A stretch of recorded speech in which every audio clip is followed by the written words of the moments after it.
আজকে বিকালের নাস্তা মোগলাই। মোগলাইটা কিন্তু আমি নিজের ইচ্ছায় এনেছি, কারণ আমার আম্মু বলছে যে দোকান থেকে পুরি সিঙ্গারা চামচ আনতে, কিন্তু পুরি সিঙ্গারা কিছুই ছিল না। তাই জন্য আমি বুদ্ধি খাটিয়ে মোগলাই নিয়ে এসেছি। তা আমার বুদ্ধিটা কেমন হলো? সাথে তো চস আছেই।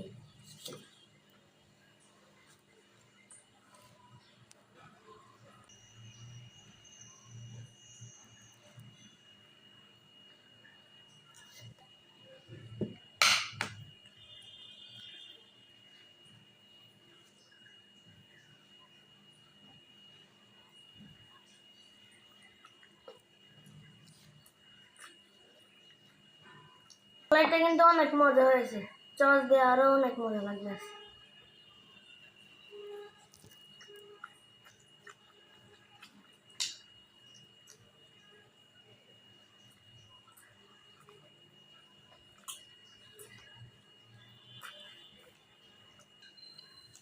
কালকে খেতে ইচ্ছা করতেছে, তাহলে চলে আসুন।